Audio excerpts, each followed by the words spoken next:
আসুন দেখে নিই হকের টাকা আটকে বাংলাকে বঞ্চিত করতে বিজেপি বারবার কিভাবে নানা ভিত্তিহীন দাবি করে চলেছে।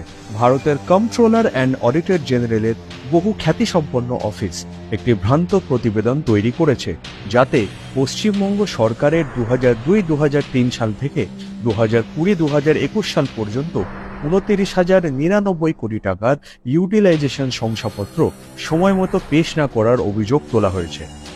প্রধানমন্ত্রীর কাছে একটি চিঠিতে মাননীয় মুখ্যমন্ত্রী মমতা বন্দ্যোপাধ্যায় জানান যে ভারত সরকারের বিভিন্ন মন্ত্রকের দ্বারা অনুমোদিত আদেশগুলিতে স্পষ্টভাবে উল্লেখিত রয়েছে পূর্ববর্তী সময়ের কোনো ইউটিলাইজেশন শংসাপত্র পেশ করা বাকি নেই।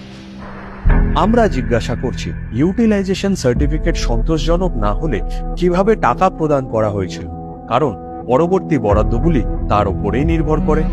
2002 সাল থেকে যদি একটু অব্যাহত থাকে, তবে 20 বছর পরে কেন বিষয়টি উত্থাপন করা হলো? নির্বাচনের ঠিক আগে এটা কি বাংলার বিরুদ্ধে আরেকটি চক্রান্ত নয়?